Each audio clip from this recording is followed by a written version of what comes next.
Everything's kind of weird tonight.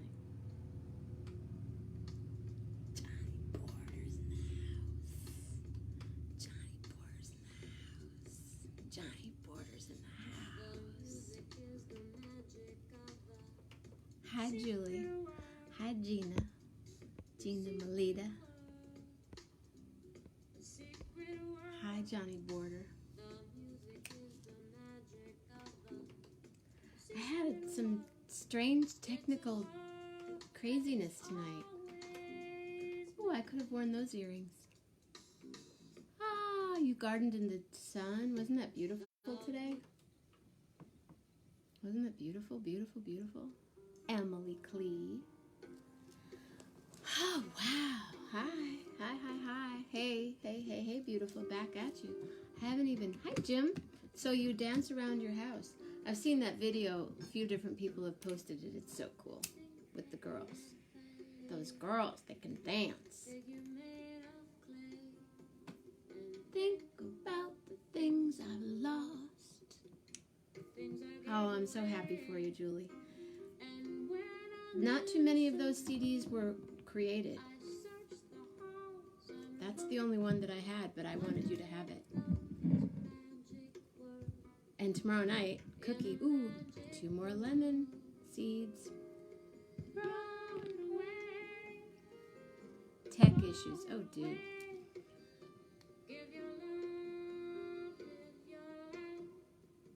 Oh, they're great. Yes, I am here. But earlier when I had a beard on, I kind of know how that happened. You hate typing? I'm sorry. So I think tomorrow, no, not tomorrow, because too many people. Jagger around the house, you jagger around your house. Jim. I'm trying to, oh, I can do that, can't I? I know what I'm doing. What's super weird? Abby. Yes. Abby Lincoln.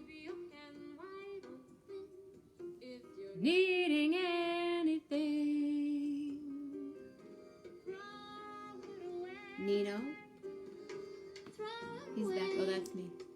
Hi, Sandy. Live your life each and every day. So tomorrow night, cookie. We could talk about that record.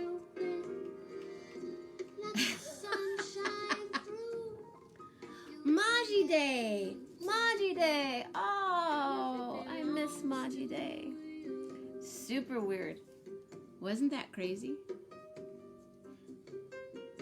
So quiet on your end? It's because I got music on and I'm not talking very loud.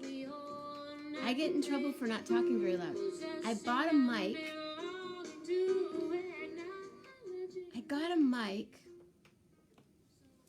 And it doesn't seem to work, Johnny Border. Maji Day. Doesn't seem to work. I've tried and I've tried and I've tried and I've tried. I'll try again right now, just for y'all, right now. I have the converter. I have this groovy mic. It's supposed to... Hi, Jeff. It's supposed to plug in right here. And then it's supposed to be louder. Is it louder to you right now? Testing. 1, 2, beard. Wasn't that beard freaky? I love the colors, though. My mom even said the beard was a riot. No difference, right? Doesn't work. I try and I can't pay the rent. Oh no, I try and I can't save a cent. I'm up after midnight cooking, trying to make my rent. Yeah, it doesn't work. Hello? Hello?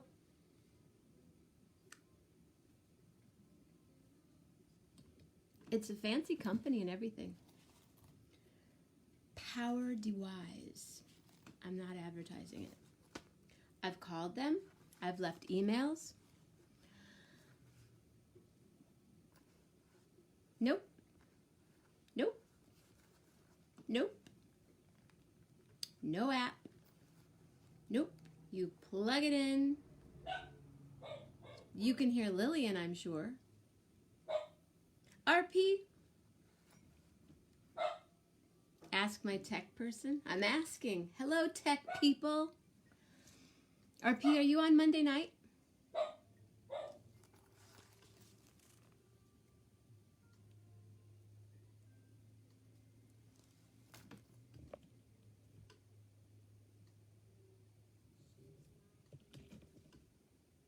Yep. So tonight is Gary. Tomorrow night is Cookie. Monday night is RP. It's not acknowledging, but it doesn't say it doesn't support. I'm on my iPad. RP is on Monday and Tuesday. You know what's happening Tuesday? Ooh, ooh, ooh. I'm not using a computer. I'm using an iPad. Hello. Tuesday night, it's art class. Make sure you have paper. We're not doing it on any computer. If you have paper, still find some. If you don't, buy some. Buy some paper and pen. Tuesday night. Art class. We're going to learn how to draw people. Some of you probably know how to draw a person. I don't. So, we did this today already. So, RP will be here. Audio. What's audio? Hi, Chris. What's for another time?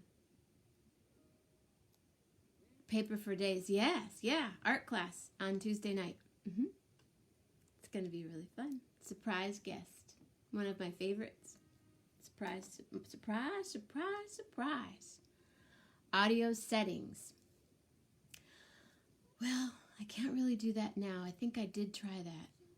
And I updated, and I had, my super tech person in Washington, we were doing this at 3 o'clock in the morning the other night. Not doing it. We were doing this stuff at 3 o'clock in the morning.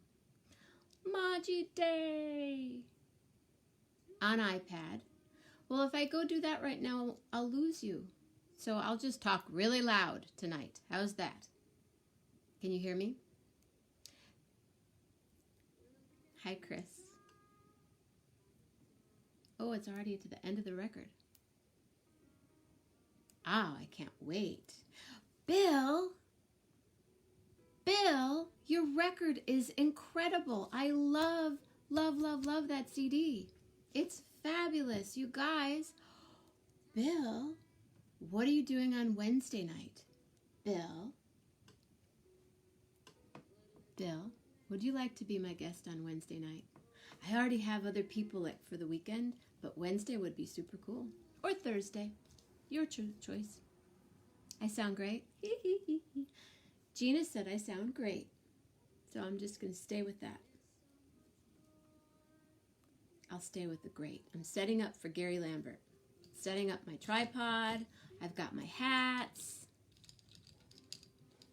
Maybe you guys need to turn up your volume. Wednesday could work. Hi, Kate. I owe you CDs. I haven't been back to I went to the post office once. I didn't.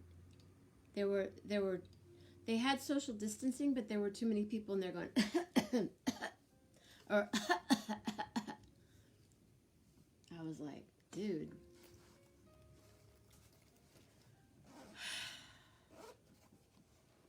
So, hi, Larry.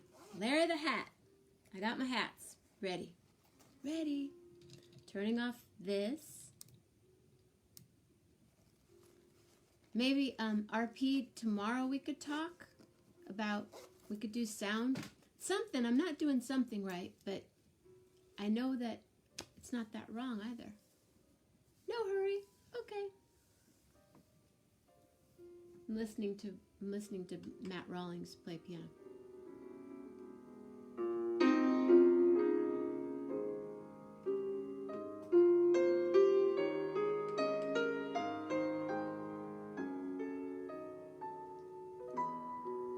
Just when the fun Hi, Kim.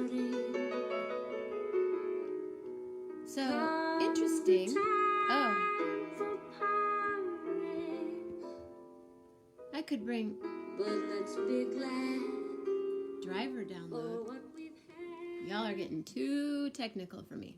And what I know I need to do that, but I was trying to see if I could bring Gary on camera, but it doesn't give me that option. So I'll be doing you here like usual. But I think I have Meyer Lemon on my phone. Hold on. How technical is that? No, sorry. I don't really do that. That was gross.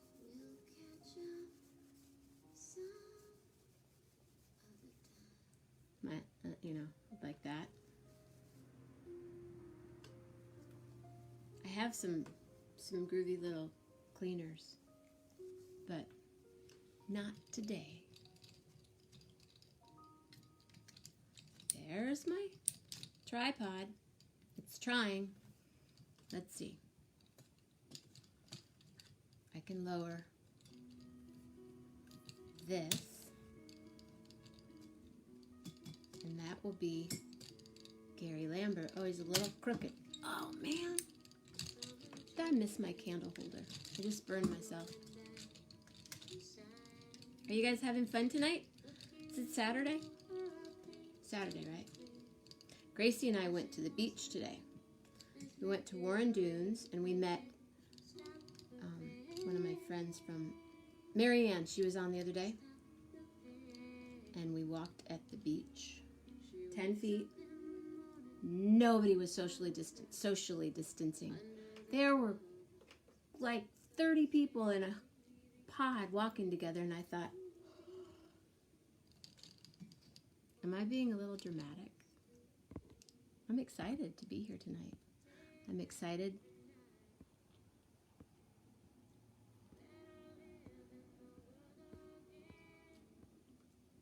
Okay. Kim. I'm trying to catch up. Oh, really?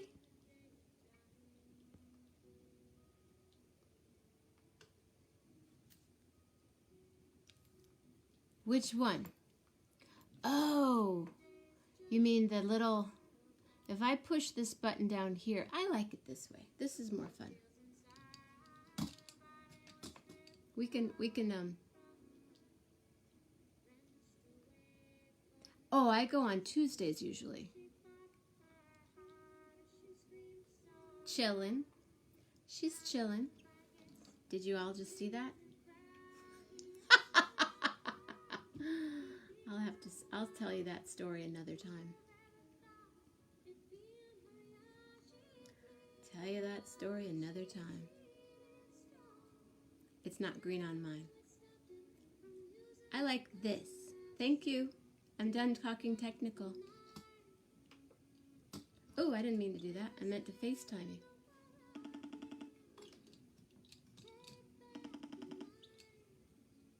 Because I like it this way. It's more fun. Hello. Hello. Oh my goodness. Yeah? Yeah, you lost your beard this afternoon, so I thought...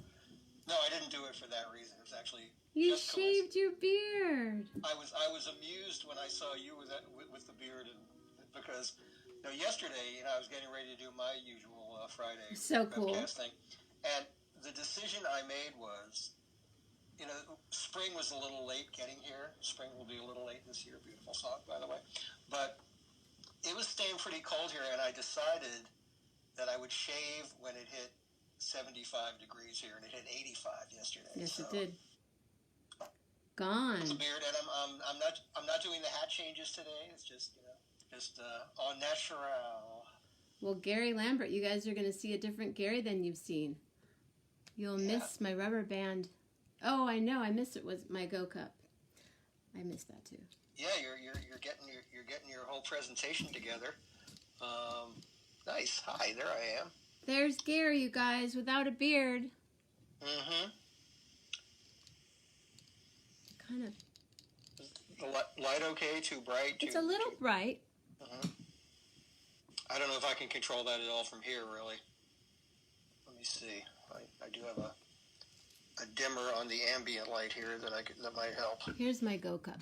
It's not a Go Cup, it's a candle. Yeah, that doesn't change anything. So it's the combination of the light coming off the phone and into your iPad screen. Yeah. But that's okay. Yeah, someone asked who the F-bomb is that. It's Gary Lambert in the house. Mm-hmm. This is my more customary look. The beard was the first one I've had in years, if not decades. So I have never seen you with a beard. Yeah, it was long ago. I actually recently saw a picture of myself with my former reddish-brown beard. So I said, oh, those were the days. Is there long hair in the back? Is there some type of, are you rocking a ponytail? No ponytail. It's a little, I trimmed it a little bit today. It's not a real haircut, but it's about the length it's been. I could try this button. Is it the button where it has two people?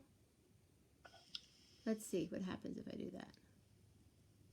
Well, you probably can't do it during an existing FaceTime call, but... Where'd you go? How come you're not there? I don't know. Something popped up on your screen. Guest request. Allow your viewers to request to join as a guest in your broadcast. Oh, wait. Yeah, see, I don't have... That would require me to be logged on to whatever software you're using for this. What is this? That isn't just FaceTime, is it? Invite friends to watch. Yeah. That's something we should arrange in advance. I know, but it's so fun to just do it right now. Oh, sure. No, it's jazz. It's improvisation. I dig it, but... Hi, Patty. But your viewing audience may... Yeah, I don't want to press you. I want it to be Gary. Yeah. Yeah, I want it to be Gary that split screens with me. Yeah. And the next time we do this, let's figure it out in advance of doing it, and then we can get the tech so together that people will think they're watching one of the major networks. But this is so much more fun than that. Oh, sure. No. I love the funky part. So what's going on? What did you do today? Besides shave your beard, was that that was yesterday? That was yesterday. Today, I actually I was up pretty late last night, so today involved a long nap and just some hanging out and catching up on some correspondence. And today was very, very, very uneventful because I've had a very eventful week. So. And what kind of food have you been eating? Tonight I made myself just an exemplary burger. Yeah? Yeah. I've been mixing it up. You know, I had my vast pot of Jazz Fest compensation gumbo that lasted me for a couple of weeks. When I spread it out, finished that, you know, and last night I had some really nice salmon, just some nice salmon that I seared in a pan, and yeah. It's modest because I can't really motivate myself to cook elaborately when I don't have an audience, you know. Oh, I understand. You know, so I make like big quantities of things that'll last for a while. Big pot of pasta sauce or something like that. My friend Patty, Tie-Dye Patty, just said it must be Saturday night. Gary's on. Yeah, it's become a recurring thing. It's a recurring thing. I loved your show last night.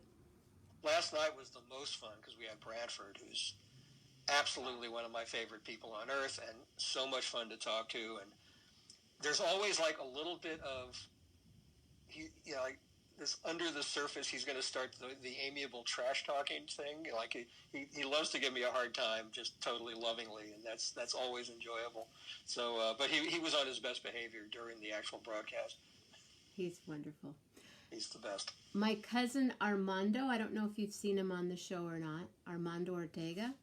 Yeah, I saw him once, yeah. His son today is, maybe he's 21, but I think he's 20. His name is Joaquin.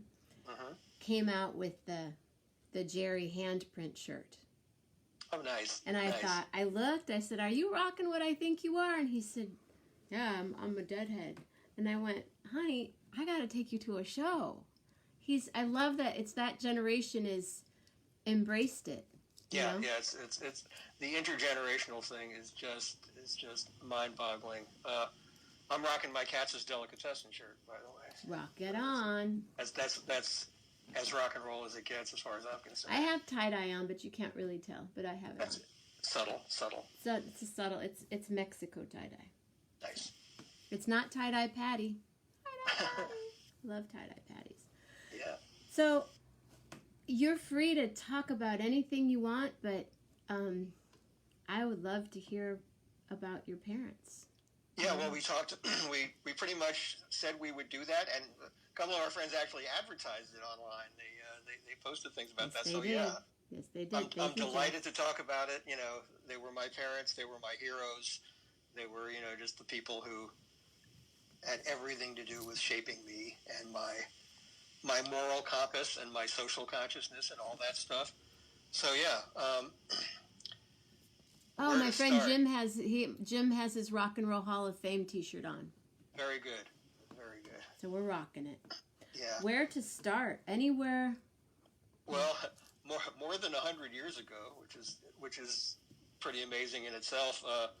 Both my parents were born in Germany. My dad in 1910, my mom in 1914, and they were born German and Jewish, which was not a thing of any consequence for the first couple of decades of their life. But in 1933, when my mom was 19 and my dad 23, see if this rings a bell with you. A fascist demagogue came to power, largely by demonizing immigrants and foreigners and minorities, and pledging to make Germany great again. Does that sound oddly familiar to you? And life became very bad if you were a Jew in Germany. So what happened to my mom was of the more public consequence. My dad was a young medical student at the time, and he was basically coming to the end of his medical studies. But my mom was an athlete. She was not just an athlete, she was one of the best athletes in all of Germany and perhaps in all of Europe. When she was very young, she discovered this incredible affinity for all kinds of sports. She went to, I think she was the only girl in an all-boy class in her school, and she could outrun all the boys, and she could beat them all on the soccer field and all that stuff. And she just loved to run and jump and do anything physical. She often said that when she came home each day, she'd say, "Well, why go through the door when you can climb through the window?" That was kind of her thing. She was just relentlessly athletic. I think not entirely to the pleasing of her mom, who wanted to raise a nice little girl, who would get married and do all the little girl things. But my mom was just fiercely into sports of all kinds, most specifically track and field. She could run like the wind. She could really compete in just about any event, but her top event, her specialty, was the high jump. And she became the best high jumper in Germany and just always just wiped out the competition in track meets. So as she got into her later teens, she was highly competitive, and she was winning every medal you could. But then the Nazis came in, and they basically started declaring Jews non-citizens and saying the Jews could not compete against the superior Aryans in events, which was a laugh because my mom was athletically superior to every Aryan she was competing against. So, and the little track and field club she had, they had to find their own. They actually built a little they carved out a track and field facility of their own out of a field. They took shovels and rakes and just built themselves a place to train. Yeah, but she couldn't compete in sanctioned official competitions. So, as fate would have it, the Olympics were going to be in Berlin in 1936. Now, if you know about the Olympics, they are awarded to a given city and country years before, maybe 8 to 10 years before by the Olympic Committee. So all that had happened before Hitler came to power. But once Hitler did come to power, he decided he was going to make the 1936 Olympics in Berlin a showcase for the glories of Germany and the superiority of the Aryan athletes and all that. And of course, there was no way my mom was going to be allowed to compete. So she actually left Germany. I can't remember the exact year. I think it was probably about 34, early 35. And she went to England to live and to train and to compete. And just thought, well, that's it for me in Germany. And she and her family had started talking about,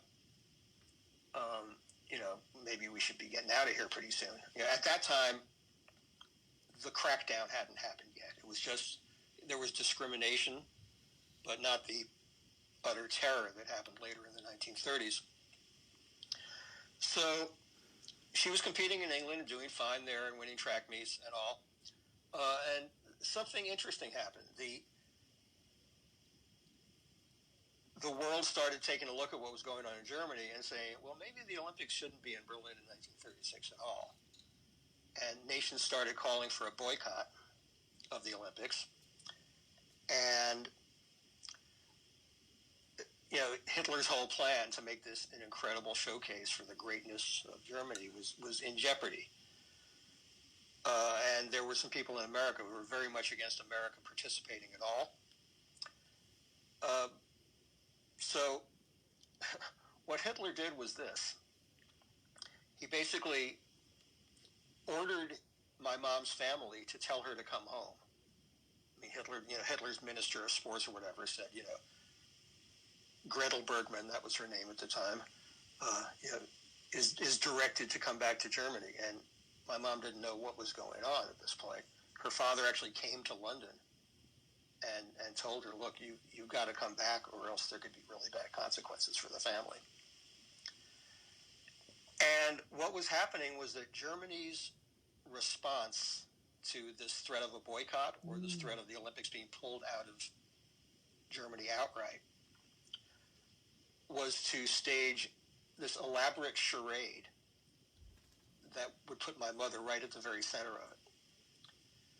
They built sort of a sham training facility, and it was like casting a movie. They put like Jews and non-Jews together, training together, working together, and of course no Jew could complain about it or expose it or reveal it because it would have been at a terrible cost.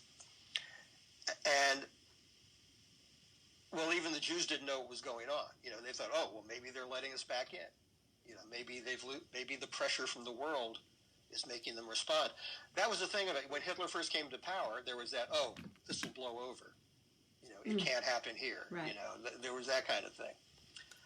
So my mom came back reluctantly, and she was put in this situation where she was training alongside fellow Jews and non-Jews, getting along well with, some of the non-Jews. Others kind of shunned her. But she also said there's something very strange about this. And this was all staged for the inspection of the American Olympic Committee. She didn't know. None of them knew that it was a sham at that point. No, they thought it was very odd that suddenly this reversal had happened. But they thought, well, as I said, they said, well, maybe Germany is buckling to the pressure and everything's going to be fine. So this delegation from the International Olympic Committee and the U.S. Olympic Committee came over, and they said, look how well we're treating the Jewish athletes. They're training right alongside their fellow Germans. Everything's fine. And they restored my mom to the German national team as a result. Now, a little side story here. At this training facility, because the Germans had to create this show of equality and equanimity, they brought in a bunch of Jewish athletes who were not of any great distinction. They were not really contenders for the Olympics. They just wanted them there. It was like extras in a movie. One of these extras was a young man named Bruno Lambert. So this is the contradiction I'll be living with my whole life. My parents met. I exist because of Adolf Hitler. My dad was not going to make the Olympic Committee he was an athlete, but not a great one, So, but that's where my parents met. Not love at first sight. I'll get to that later. But they became friends. My mother also they had her rooming with a woman at this facility named Dora Ratchen was her name, who was not a Jew. And my mom was a little curious about Dora. Dora acted a little, if not standoffish, like nervous, shy. She didn't shower with the other girls. She had a little room off to herself. and she wondered what was going on with Dora, but you know, she didn't really ask, you know. So the camp was broken up. My mom thought her career in track and field, not a career because they were all amateurs, but her standing in track and field was being resumed. She started training for the Olympics, and the Americans were still debating back and forth, you know. Should we boycott? Should the Olympics be pulled out of Berlin? All of that. There were still some forces in America, some of the more liberal forces said this still can't be tolerated. You know, I think some people thought it was a charade. But the person lobbying most strongly for the Olympics to go to Berlin was the head of the United States Olympic Committee, who was a man named Avery Brundage. Now, that name may be familiar to people who have lived in the San Francisco Bay Area, because Avery Brundage was known through much of his life as a philanthropist, a great collector of Asian art. The Asian Art Museum in San Francisco is basically founded on his collection of Asian art. He's one of those, you know, big money guys who, you know, donated money to charity to sort of, you know, make him look like a nice guy. Avery Brundage was, in fact, a hardcore anti-Semite and racist. And he also had a corrupt self-interest that came out years later in having the Olympics take place in Germany, because his construction company was lobbying for the right to build the German embassy in Washington, I think it was. So he was lobbying the German government to let him have that gig. So when he was the most persuasive person in arguing that the Olympics should go on, and his outward attitude is, well, the Olympics should be free of politics. It should be above politics. You know, so anyway, it happened. The Olympics were going to happen in Berlin. And my mom thought she was going to be on the team, because a few weeks before the Olympics were supposed to take place, she won the German championship, set a German record in the high jump. And the day after the American team sailed for Berlin, she got a letter from the German Ministry of Sports, or whatever it was called. And it told her that due to her inconsistent performance, which was ridiculous, she had just set the German record, due to her inconsistent, she could not possibly have expected to really be on the Olympic team. She was basically kicked off the team at the exact moment when it was too late to do anything about it. And of course, she could not speak up about it, because there was no longer a free press in Germany, and Jews lived in terror of being exposed, having their families hurt. So she was just off the Olympic team, just, you know, a week before it was supposed to happen. The Germans put out the story that she was injured. They went to the Olympics with only 2 high jumpers on the team instead of the usual 3. One of them was Dora Ratchen, who the Germans were promoting as this marvelous specimen of Aryan superiority. She did not get a medal. One of my mother's other teammates, who she had a good relationship with, did win the bronze medal. But had my mother jumped her best in Berlin, her best height equaled the height that won the high jump in Berlin that year. That, of course, was also the year that Jesse Owens showed up Hitler by winning 5 gold medals. You know, so Hitler's great display of Aryan superiority was sort of shot down there. But that didn't really matter to my mom. She was just crushed, embittered, you know, a dream she'd been dreaming since she had been a young girl, absolutely obliterated. So she decided, I've got to get the hell out of Germany, obviously. This is getting into late 1936. 1938 is when things really, really, really came down hard, Kristallnacht, and the destruction of Jewish businesses, and they started rounding people up. So she started making plans to leave. She got here, I believe, in early 1937, vowing never to set foot in Germany again. Did she come over alone? Well, her brother had preceded her here, and you know, her whole family started making arrangements to get out. there were quotas. It was hard to get out. It was hard to get passage to America. Before she left, though, she and Bruno Lambert had met again. Yeah, my dad was from another part of Germany in the Rhineland. My mom was down in the south of Germany. But at some point, a mutual friend of theirs arranged a meeting between them in Frankfurt. Just said, listen, Bruno's going to be in Frankfurt. You're going to be up there. I actually have something I'd like you to deliver to him. And so she went to the Frankfurt train station, and they both said, the minute my dad got off the train, it was like whammo. Aww.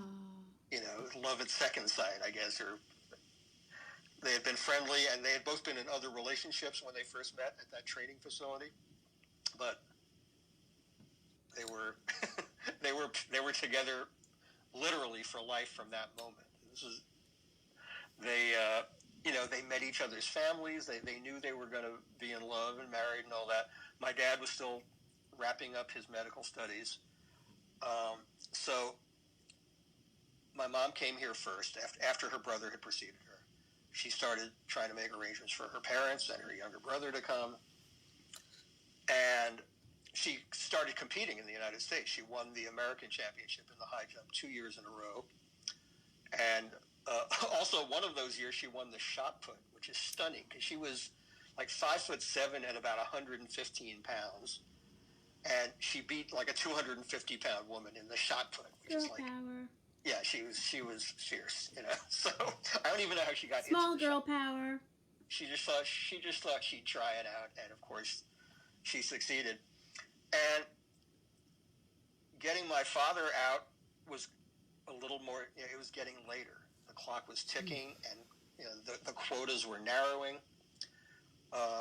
There are many stories of people who were trying to get passage and couldn't, and then there was a famous ship called the St. Louis, which got turned back, like when it was part of the way across, because there was in the United States this isolationism going on, and this refusal. And Avery Brundage was part of that mentality. And we're not going to get involved in Germany's business. And anti-immigrant hysteria was here then too, only it was Jews instead of Mexicans or Muslims. And so it was really hard to get around these quotas and these restrictions. My mom actually went to relatives of my dad. There was a famous jewelry company in New York, Lambert Brothers Jewelers, no longer in existence, and I'm happy to say that because they were bastards. But they were considered, you know, on a level with Tiffany's or Harry Winston or the big Fifth Avenue jewelers.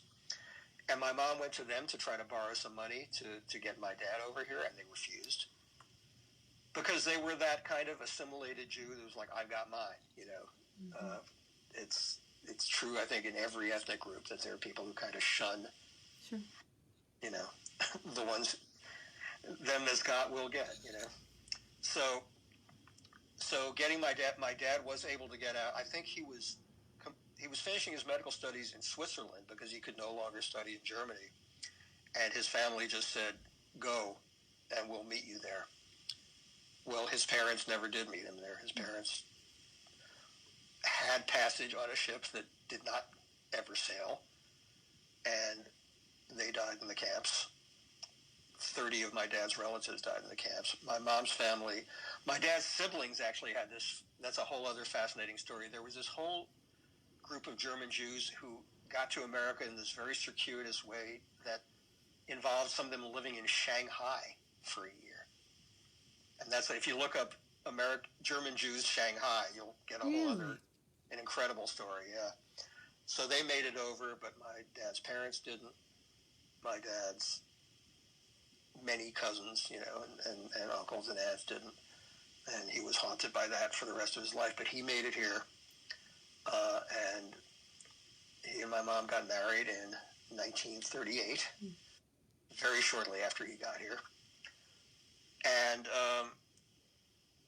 my mom was still in sports, and she thought, well, maybe I can get into the 1940 Olympics on the American team. But the 1940 and 1944 Olympics, for the first time in modern Olympic history, were canceled by the war. So she never got a chance to be in the Olympics.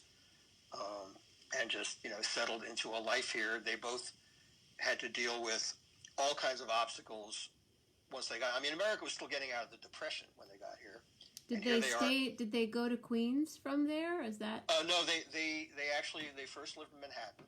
My mom's family had already put down stakes on the Upper West Side, I think, first, and they lived with them for a while. I don't remember the exact chronology, but they moved around quite a bit until they wound up in Queens. My mom's brother had a job. He actually got a job as a movie publicist first, because there was this man named Karl Lemla. This is a pretty amazing story too. My mom was from this tiny town in southern Germany called Laupheim.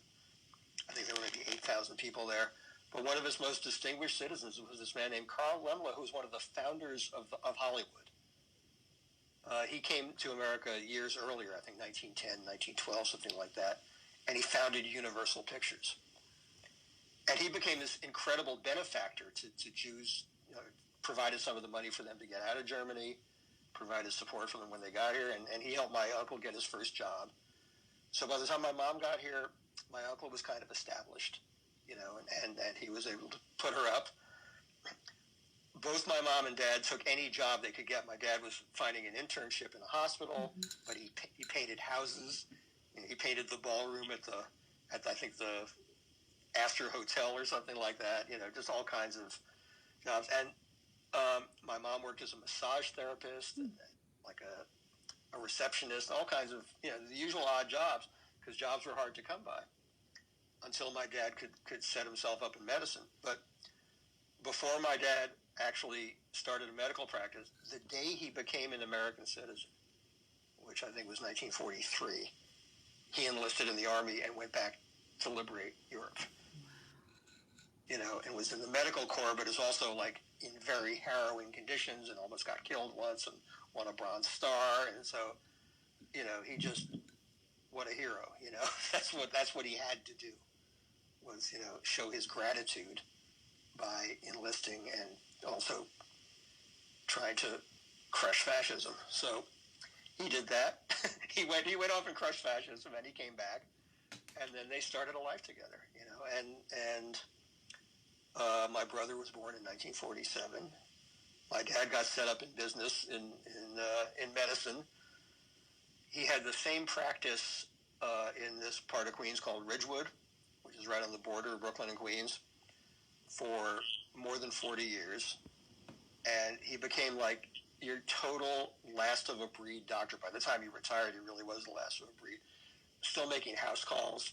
For many years, he charged $5 for a house call. And by the time he retired, at the age of 84, he was making house calls for like $15 a pop. Wow. After he retired, his patients would still call him for advice, and he would always take their calls, and he'd even go to visit them. And he kept driving until he was about 90, so he'd make the short hop to Ridgewood to visit his patients, even though in a non-professional capacity. Just an amazing, amazing man. Really, everything you would idealize a doctor to be. Just compassionate and warm and caring about every patient. He got letters from his patients like every year on his birthday for years thereafter, till he died. So incredibly revered and beloved in his community. And he hated what medicine became. He hated the idea of medicine as an industry. Oh, imagine if he were here now, right now. No, he was still alive when Obama was elected, right, and thrilled about Obamacare, and believed in universal health care and all that, but while he was in medicine as a profession, he was very proud of his profession. And I remember he didn't want to retire even at 84. He said, but he hated the bureaucracy of it. He hated like all the paperwork and all the stuff you had to go through just to treat people. So he was burned out on that. So anyway, my mom just settled into being mom. She had 2 kids. She very much remained socially engaged to the extent that when she got to America, she was horrified that there was prejudice here. You know, coming from Germany and seeing black people being discriminated against just was appalling to her. The first black person she said she ever met, maybe outside some other athletes, was the doorman at her family's building on the Upper West Side. And, you know, she was appalled to hear that he had to go back to really squalid conditions in Harlem, you know, pre-gentrified Harlem, and that he couldn't go into certain restaurants, and that he couldn't go into, you know, stay at certain hotels and all of that. And they also experienced some anti-Semitism here, which was sort of some Americans hated them because they were German, because all Germans were suspect, and others hated them because they were Jews. But obviously the discrimination they suffered here was nothing compared to what they had suffered in Germany, and nothing compared to what African Americans and other minorities were experiencing here on a daily basis. So my mom immediately became, you know, vocal in her opposition to prejudice of any kind. And that's not always true among people of a certain oppressed ethnic group. They get very tribal about it, and they only care about their own oppression, and that's sadly very true of a lot of American Jews. It's like they only think oppression is bad when it happens to Jews. And when my school started integrating, our neighborhood started integrating in late 50s, I would say. It was quite white. And my public school was 100% white. But it started integrating when I was, I guess, you know, 8 or 9, something like that.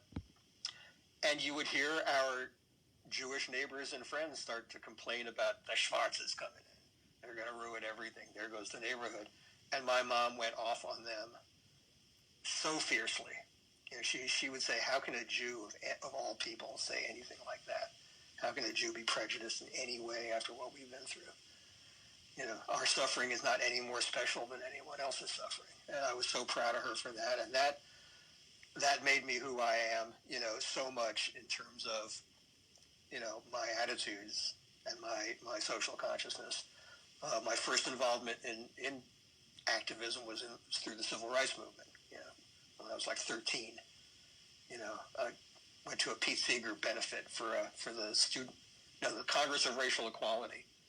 And I just said, this is like, you know, that convergence of music and social activism got ingrained in me, and it stayed with me ever since. And then it was also like having black friends in my school was so cool.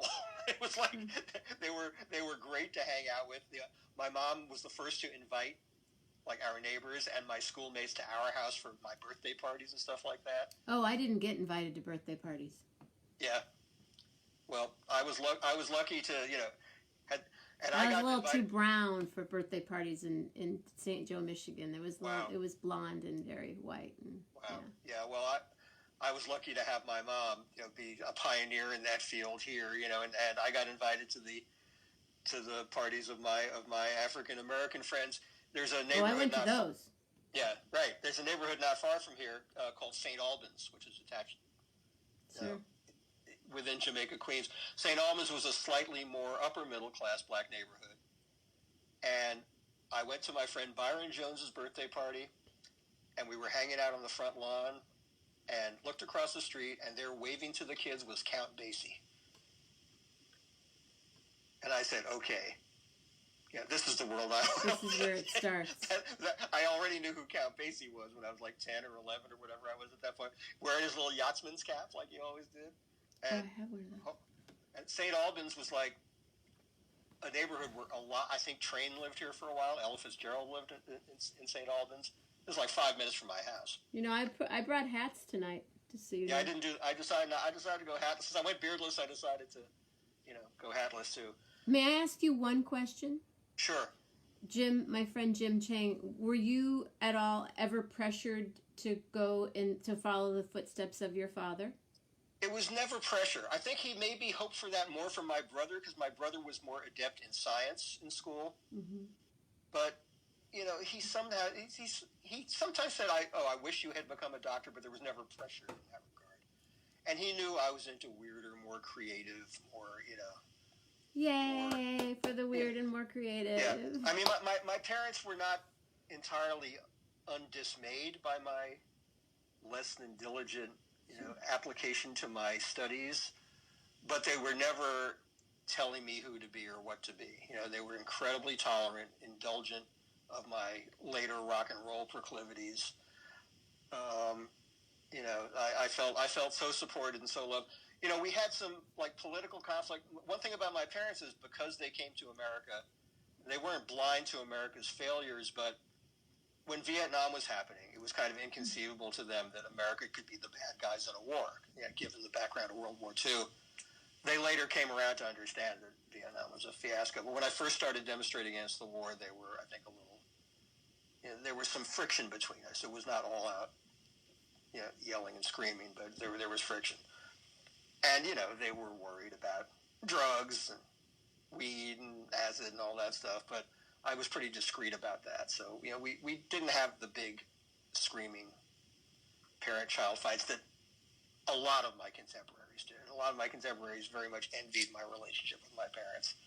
And a lot of my contemporaries came to hang out at my house because it was so much more chill than their houses. They had some pretty dysfunctional relationships. So, yeah, some of my friends saw my parents as surrogate parents, even though they had parents of their own. It was because their situation at home was nowhere near as nice. So anyway, they had this enormous effect on who I became, and they also they didn't talk much about Germany. A lot of it was too painful. A lot of it was just something they wanted to put very much behind. When they came here, they assimilated very, very fast. And my mom already knew some English from school in Germany, but she learned English flawlessly as fast as she could. She dropped her name. Her born name was Margareta Bergmann with two N's. Her family dropped the second N because it sounded a little more Jewish, a little less German that way. And they also she changed from Gretel, which was her common name, to Margaret, straight up American pronunciation of it, as fast as she could. And she wanted to really shun all things German, except the food. They could bust some German eats, and I'm really glad about that because that was some good eating during my childhood. But yeah, they were very assimilated, and my mom carried a lot of rage inside her about Germany and hatred of Germany. For good reason. For good reason. But people in Germany, after many, many years, and many years of very few people knowing my mom's story, people in Germany started talking about it over there. The first generation of Germans after World War II just wanted to sweep everything under the rug. There was either shame or denial or, Nazis not wanting to be found out, so they obliterated that past. But the generation after that said, we have to confront this. We have to make sure it never happens again. We have to teach anti-Nazism in the schools. They outlawed Nazism, basically, which, you can be an advocate of free speech, but when a country has been run by a mentality like that, you want to prevent it ever happening again to the greatest extent possible. So Germany actually became very progressive in its anti-fascist sensibilities. And part of that, as an offshoot of that, people started reaching out to my mom and saying, we'd like to know more of your story. And she was very resistant at first. But she started corresponding with this man from her hometown who had kind of unearthed some details of her story and was astonished to find that she had been so negated as a person from German history. Her German high jump record was wiped off the books as though it had never happened. They basically wanted to pretend she had never happened. But this one very nice man in Germany kept writing to her, and she finally wrote back, and they established a correspondence. And soon little details of her story started trickling out. And in 1980, she was inducted into a Jewish Athletes Hall of Fame here in the States. And my brother and I, all my folks and I flew out to LA for the ceremony, and it was very cool. There was my mom being celebrated for this story that no one knew. She met Ed Asner, which was totally thrilling to her. Oh, wow. He actually have a great. I wish I could. You can't post pictures in a live chat, otherwise I would put some of these pictures up. Maybe I'll send you some of them, Jenna. But there's a picture of Ed Asner presenting her with this award, and she got to hang out with some really cool people. And she actually wrote a little first-person account of her story that appeared in the New York Times in 1980. So there was this little blip of fame for her. People started recognizing her and telling her story, and then that calmed down a little bit. And we thought, oh, that was nice. That was really cool that she had a little bit of recognition. But then in the early 1990s, something really amazing started to happen, which is that in Germany, a whole little movement to acknowledge and remember her more explicitly started up. And in, I think it was early 1995, she got a letter saying they were going to name a gymnasium after her in Berlin. So cool. The very city where she was denied entry into the Olympics. And she was still holding fast to her pledge not to go back to Germany ever. So my brother and I went as her surrogates. And it was one of the most incredible experiences of my life because we were welcomed so warmly. And of course, for a Jew to go to Germany with that kind of family history, there's going to be apprehension, to say the least. And I remember getting off the plane, and here's this very, very blonde, very officious-looking guy in a uniform asking to see your papers, and it gives you a little chill. But then he looks at the papers and gives a warm smile and says, oh, have a nice day, thank you. And we met all these Germans, non-Jewish Germans, who were so hospitable and so warm and just had learned our mom's story and just like were acknowledging her as this hero in need of great recognition. We went to the ceremony where they named the gym after her, and she was very happy to hear that. And we said, well, maybe someday you should go back to Germany and meet these people. And she said, well, I don't know. I just don't know. The next year, 1996, the Olympics were held in Atlanta. Mm-hmm. And my mom got an invitation with my dad to attend the Olympics. Right around this time, there was also an exhibit at the Holocaust Museum about the Olympics of 1936, and my mom was very prominently featured and spoke at a couple of events there. So she was suddenly starting to be, more publicly acknowledged, and the German Olympic Committee invited them to be their guests in Atlanta for the Olympics. And she and my dad decided to go, and she was just treated so royally and so beautifully, and she made more friends within the German sports community as a result of that. But what happened slightly before that was this. She got some other honor from a temple out on Long Island. In attendance at this event where she got this honor and where she spoke, and she was a really good natural speaker and funny and great storyteller. In attendance at this event was a man named Ira Berkow, who was a great sports writer for the New York Times. And he said, I've got to meet this woman. I've got to talk to this woman. And he interviewed her. And my mom, thought, oh, that's nice. There'll be a nice little thing about me in the New York Times. This was right after the invitation to right after the invitation to Atlanta had happened from the German Olympic Committee. Mm-hmm. And so she called me. I was still in the Bay Area, and she said, hey, pick up the New York Times tomorrow. There's going to be a little something about me. The little something was on the front page of the paper. Mm-hmm. Not the front page of the sports section, but the front page of the paper. And I'm going to post a link to the URL for that article. Hold on just a second. I'm cutting and pasting as we speak, and people can read that. There it is. And so she's on the front page of of the New York Times. Mm-hmm. And the next day, I actually came to visit shortly after that, and all hell broke loose. CNN calls, the Today Show calls, CBS News calls. They all want to be in the Margaret Lambert business, basically. They all want her to be on the air. She's doing interviews. She's doing print interviews. It's totally insane. And this shortly after my mom and dad got back from the Olympics, I was here visiting, and we were hanging out in the house, and the phone rang, and I answered it, and a voice on the other side said, "Hi, this is Speaker Newt Gingrich's office." And I said, "What?" Newt Gingrich was not a popular name in this house, as my parents were staunch Democrats. But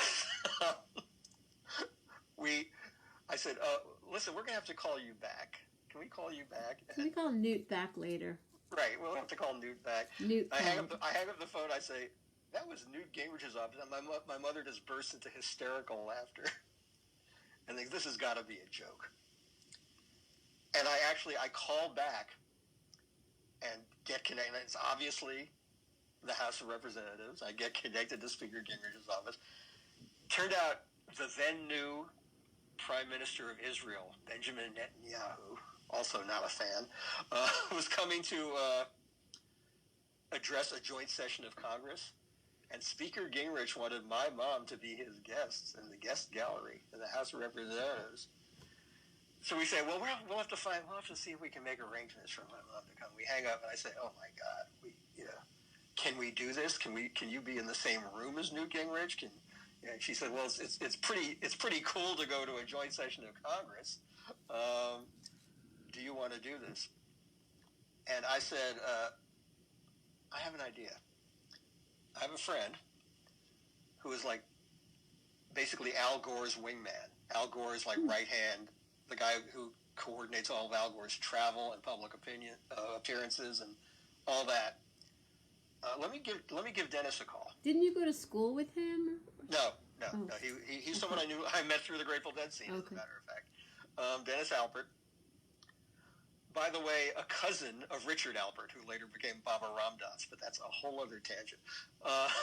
But I call my friend. I call the White House switchboard, and I say, I call the White House switchboard. I call the White House switchboard. How else are you going to find the vice president's guy? I said, yeah, I'd like to talk to Dennis Alpert. She said, oh, well, he's traveling with the vice president right now. But what I can do is relay a message to him, and perhaps he can call you back as soon as he can. I said, of course. Phone rings 5 minutes later. It's Dennis Alpert. He's on Air Force 2, or whatever you call the vice president's plane. I say, Dennis, how you doing? Listen, we've got this interesting quandary where my mom's been invited to this joint session of Congress by Newt Gingrich. And Dennis starts making like comic retching noises. And he says, well, listen, she should probably come. What we'll do is we'll see to it that she doesn't have to pose for photographs with Newt.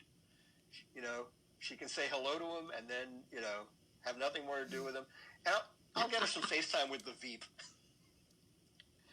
And so my mom and dad went to the joint session of Congress and met Newt Gingrich very briefly, but then had a whole private session with Al Gore. And the subject of the Grateful Dead actually came up in the conversation. Because why not? It was funny.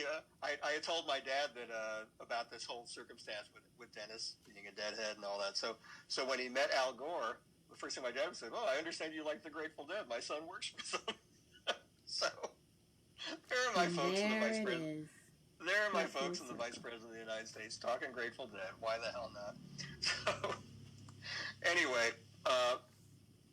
so this incredible burst of celebrity and fame came to my mom when she was in her later 80s, and she took it all in incredible stride, and that kind of went on for the rest of her life. I mean, that 1996, after that New York Times article came out, was the most concentrated, but she was still doing interviews and all that, and she basically decided that telling her story was a good thing because it was something future generations needed to know about. After she had suppressed it for so long, she became so happy to talk to young people about it. She would go to schools and talk to kids about it. She finally went back to Germany in 1999. She was awarded something in Germany, and she went with my brother.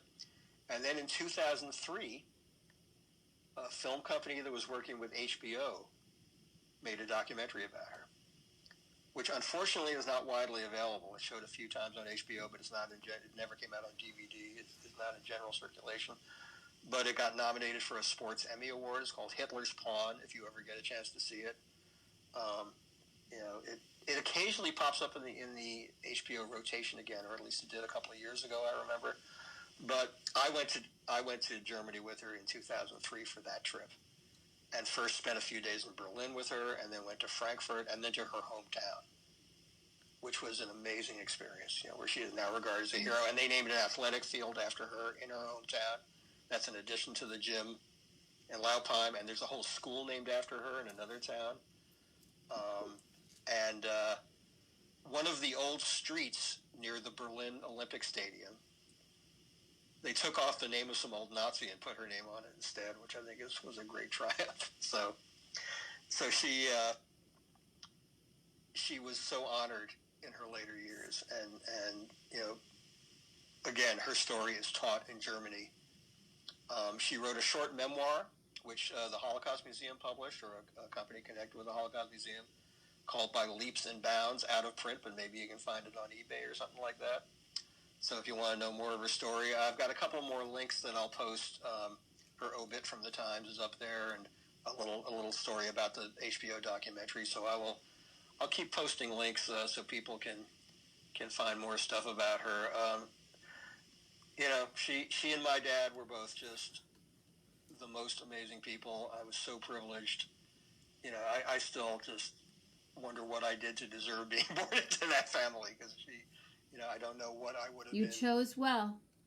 Yeah, and thanks to Adolf Hitler. Yikes. That accident of history, allowed me to exist. One little sidebar. Remember I told you about her roommate, Dora? Oh, yeah. Yeah, Dora, who was put up as the example of Aryan superiority and failed. In 1966, we found an article in Time magazine revealing that a guy named Hermann Ratchen had turned up in Bremen, Germany, working as a waiter, and tearfully confessed that the Germans had coerced him into posing as a woman, right, to be on the 1936 Olympic team. So Dora was really Herman, which gave my mom no end of glee, as did the fact that he didn't win a medal in the Olympics. But he was part of the charade that kicked her. So the Herman story is kind of a weird comic sidelight to my mom's whole story. And then do you know this? I know you know this story, but Pawn Stars? Yeah. I'm pretty sure your mom's, a jacket of your mom's was on Pawn Star. Oh, I think I heard something about this. I never saw it. So Greg Martens, have you ever met Greg? Have I met Greg? The name rings a bell, but I don't know if I know you've seen him backstage. You've seen him. He's part of the family. He's a Boston guy. Yeah. And I need to reach out to him. Somehow, a jacket of your mom's was on Pawn Stars. Uh-huh. And they referred the story. This jacket was owned by, and Greg knew it was your mom. Wow. You mentioned this to me once, and it didn't ring a bell. I'll have to research this. And check it.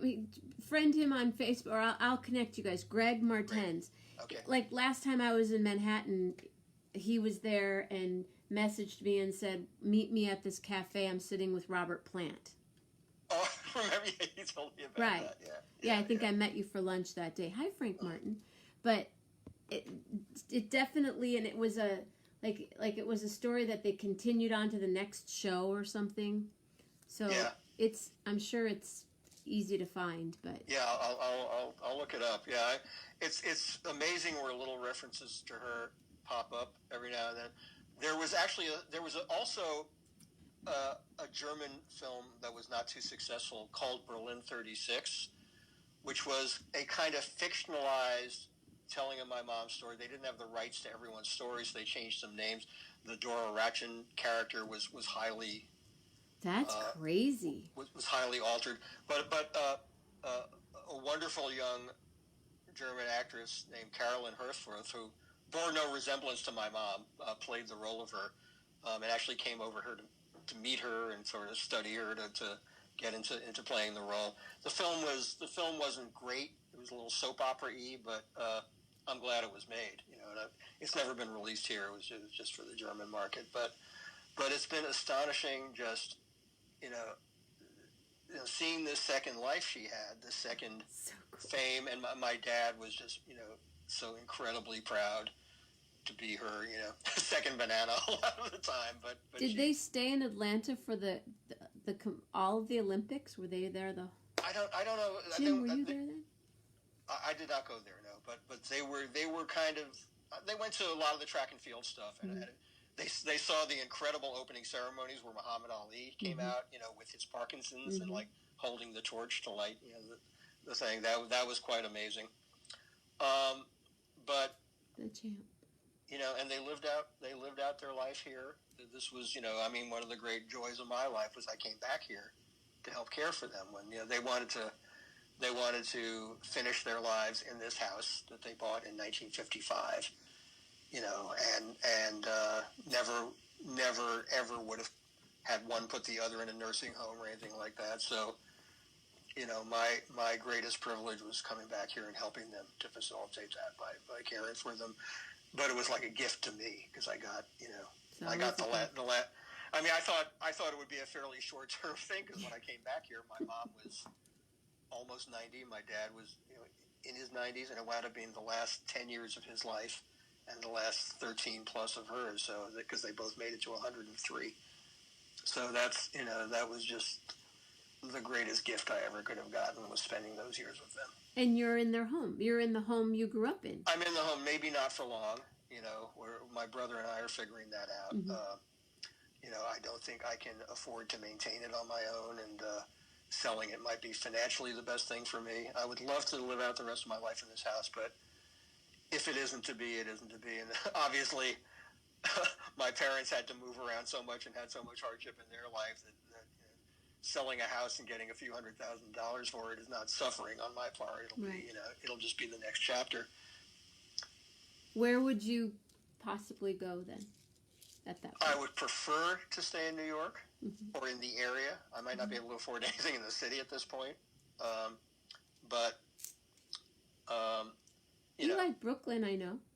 Yeah, Brooklyn's way expensive too now. I'm thinking Jersey. Somewhere within easy commuting distance. Well, I love the Hudson River Valley. Yeah. There's a lot of cool places around New York. Although if work and opportunity and living situation took me somewhere else, I'm not closing off any ideas. I'd live in New Orleans if I could afford to make a living there. That's why I want you to meet Jim Chang, who is the one. His father was also a doctor. And you guys have, and he's also a writer. He's the editor for USA Today. Oh, cool. We met in New Orleans. Yeah. So next year, Jim, Gary, Jenna meet. We have dinner. We hang out. Let's do some gumbo. Yes. Yeah. Yeah. I mean, I'm in this kind of fluid situation right now. I can do my work from wherever I am, and that's been true for a long time. That's why I was able to leave the Bay Area and come back here.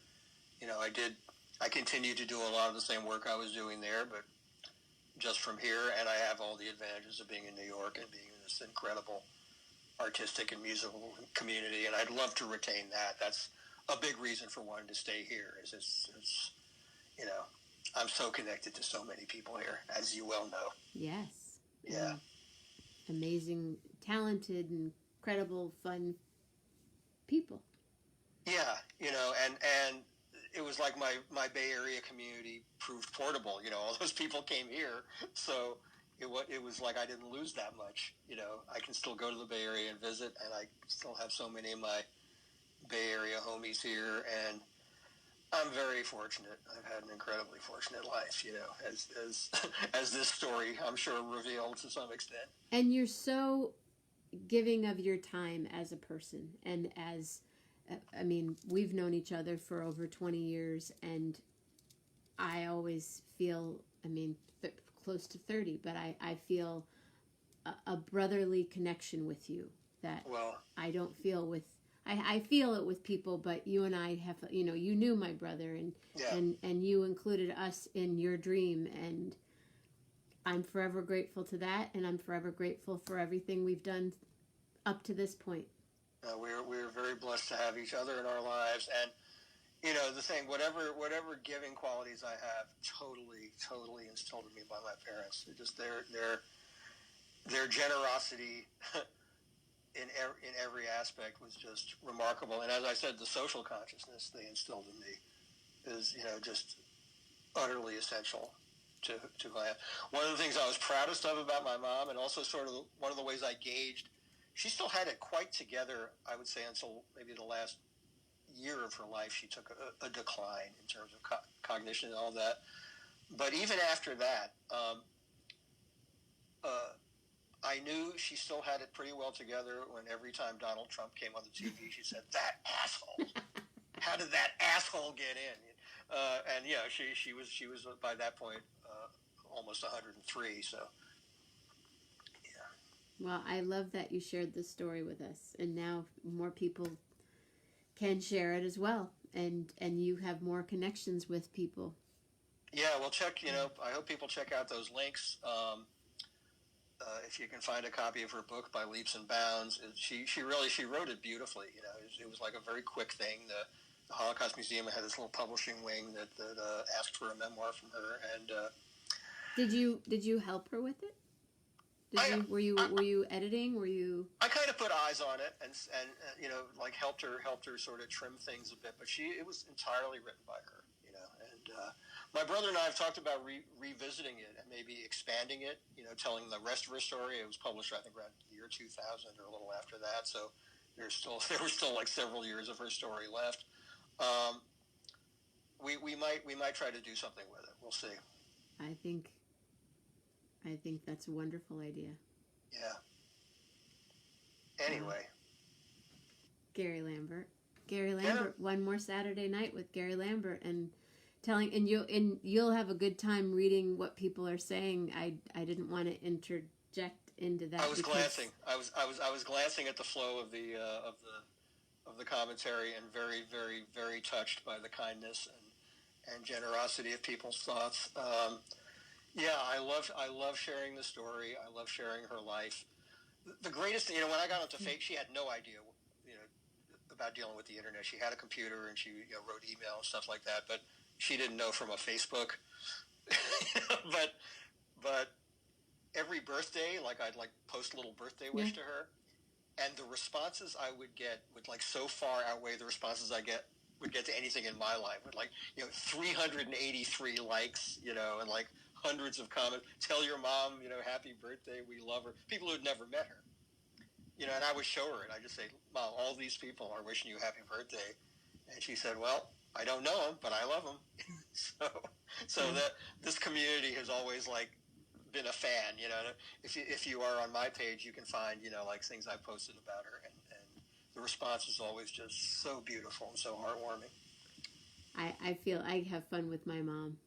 Yeah, well, your mom, yeah, you know from whence I speak, because you were blessed with wonderful parents too. I was happy to meet Pa Ben, and I've met Mama Grace, and yeah, so you know what it's about. Yep, I do. Yeah. My friend Bill said this was better than a PBS special. Yay! Oh, we should have Peter Coyote doing the whole Ken Burns narration thing. Well, you know, you never know what's going to happen. I'm ready to go on Ellen anytime, or Jimmy. Right on. Fallon, you know, whatever. Well, you know, they wish they were on the Jenna show. I think so. Yeah. I think I'm, you know, they're welcome to come anytime. If anybody knows any of them, you know, Oprah, whoever wants to come on the show, I'll call them up and put them on my. Maybe when Oprah comes on, I will use my candle tripod. There you go. I won't. Don't worry. It's all. I do what I'm doing, but this is better than the PBS special. So, dare I ask, what are you doing next Saturday night? You know, I think I'm hanging with my pal Jenna. One more Saturday night. Yay.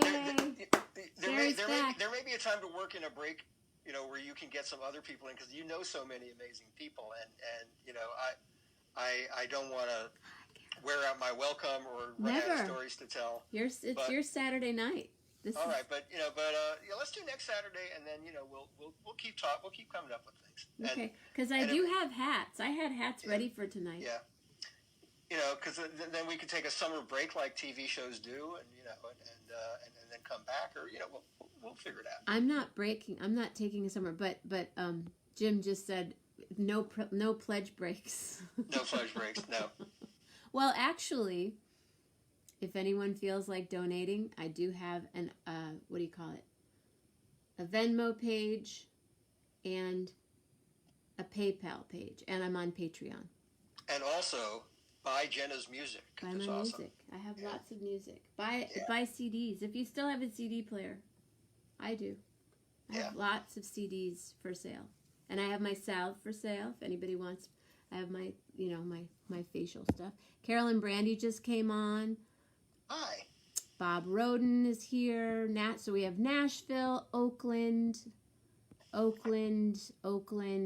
Louisville. You're nationwide, girl. Massachusetts, Fresno, coast to coast. Mm-hmm. No India tonight, which is usually my friend is not wakes up in the middle of the night and watches the show. It's kind of fun. But amazing. Yes, like Melanie said, she said, nope. Saturdays are yours, Gary. Wow. I got the time slot nailed down. You do. I love it.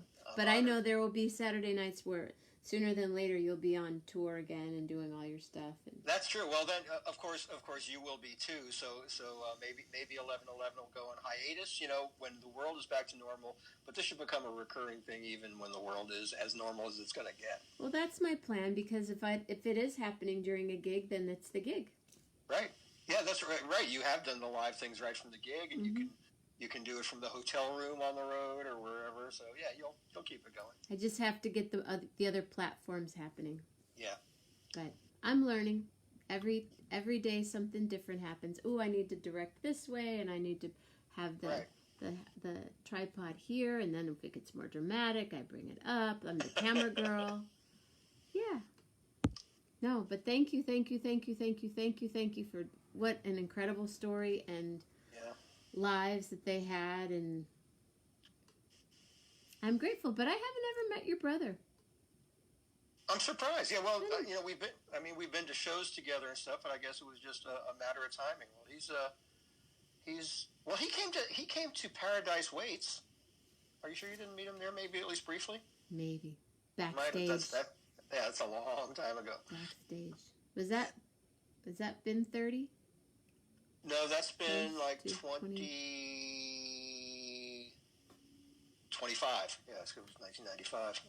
I'll have to show you. I have photos of Nino and I from that from Jerry's memorial at Golden Gate Park. Yeah. Do you know that he was on stage? I think he did tell me that. Yeah, I was on stage. I have a People magazine, and I have to find it, a People magazine, and I'm like, oh, there's Bob, and there's blah, blah, blah, and there's Nino. But I have this great photo of him and I that I saw the other day, and I look like I'm 12. We all look like we were 12 back then. We did, 25 years ago. Yep. But, well, sir, I'm going to, you're welcome to stick around if you want. I need to go walk my girl. That's how I know that it's time to go when she's looking at me like, are we going outside? Are we going outside? Yeah, it's the Lillian show. It is the Lillian show. She's all right. Sitting there with her cow. Thank you. What's your plan for tomorrow and the rest of the next week? Tomorrow, if I may plug Please. That's why I'm asking. My Sunday radio show on Sirius XM, for those who are able to get it, has been in rerun mode since we've been in isolation mode. But for tomorrow, David Gans and I produced an entirely new show. It's not live. It's not our usual format with the phone calls and the live interaction. We did a recorded show. We spoke. We set up our digital recorders on each coast and conversed with a phone connection. How fun! And then we edited the parts together so it sounds like, we're in the same room. And it's a special 2-hour edition of Tales from the Golden Road, all about Pigpen, the Grateful Dead's first great keyboardist, bluesman, frontman, and teller of salacious stories. So just the two of you. It's the two of us. It's a mostly music show rather than a mostly talk show this time, because we set up the contributions to the Dead studio albums, but also some of his epic live performances, some of the monuments like "Turn On Your Love Light" and "Good Lovin'," that stuff. Tonight. So and that's at 4? 4 p.m. Eastern, Sirius XM Channel 23. I'm really happy to have something new on the air and really happy with the way it came out. So what I'll be doing tomorrow, actually, is, since we're not on live, we hang out at the Tales from the Golden Road Facebook page during the time slot, between 4 and 6 on Sunday. I'll be hanging out, and we interact with the fans that way, and we add little Pigpen lore and content. So that'll be fun. It's our way of interacting without being able to take phone calls and stuff like that. Can you post the tales on this page too? I can do that. Hold on just a moment. Dirk's show was live this Thursday. He and Bonnie. With Bonnie. That was so fun. They were socially distanced in different studios at KPFA. And I actually didn't get to hear it, but I'm really glad they got to do it, because they are so wonderful. And anyway, hold on a sec. I'm trying to find Tales from the Golden Road. Here we go. I'm copying that, and now I'm going back to your page, and I will plug it into the thing here and post it. Hold on. And then I'll tag you on this show as well. Yeah, and right at the top of the page, people will find a little detail about the Pigpen show we're doing. That's my activity tomorrow. Cool. Just chilling at home and yet getting the job done. And it was so fun today. Maybe it was yesterday. All of a sudden I went, no, I guess it was yesterday. I went, Gary's coming back on tomorrow. This week flew by for me. Yeah, the weeks have been that way for me, because I've had all this activity. I've got the Friday thing I do for Grateful Dead, and yesterday I did a guest set on a friend's streaming show on WFMU, which was really fun, because I got to step outside into the wider musical world and play all kinds of weird random stuff, which I really like doing. So yeah. We should just do a show where you and I talk music that has nothing to do with our regular day jobs. I'm down. Yeah, maybe that'll be next week's topic. We'll talk during the week and toss some ideas around. Okay. Cool. Thank you, Gary Lambert, Mr. Gary Lambert, everybody. I love you, Jenna Mammina. As Rolf taught me many years ago, this is a round of applause. Giving you a round of applause. Beautiful. I love you too, sir. Thank you. Love you. Good night. Thank you.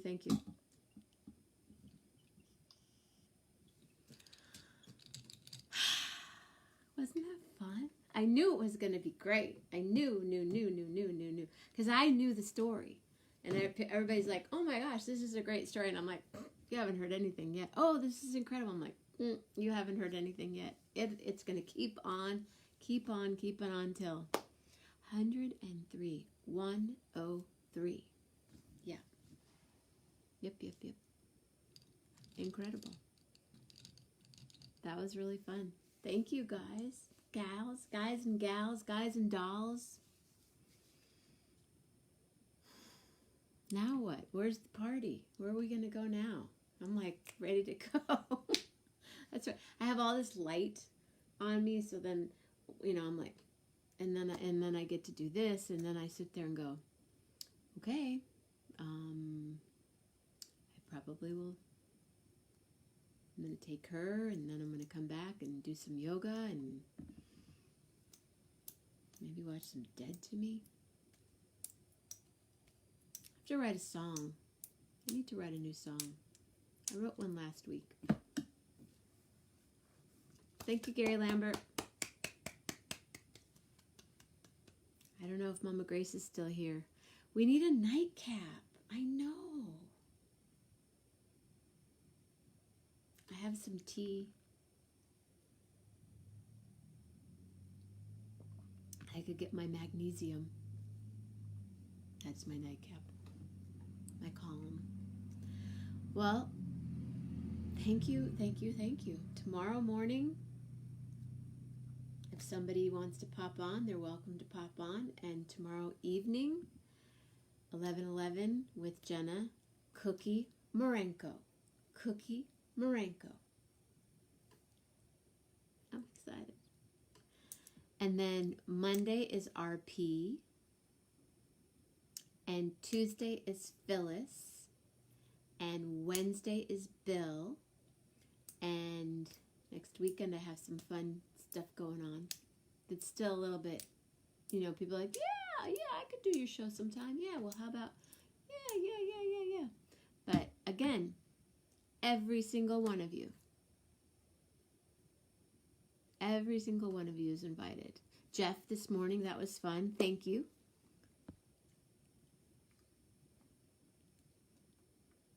Oh, Mama Grace is still here. Mama, go to bed. We had a long day. It was so great. Yes, Bill. Oh, Bill, that record's going to stay in my car. Just put it on because there's some tunes on there that I don't know, and I'm going to learn. Oh, you're back to work tomorrow. Okay, well, tomorrow night, Cookie Marenko, producer, label owner, recording studio owner, educator, accordion player, and has a tiara. She will be here tomorrow night in the studio. She'll be in her studio. I'll be in my studio. Yes, Mama Grace just loved your record. So that's Wednesday night. We'll have Bill on. On that note,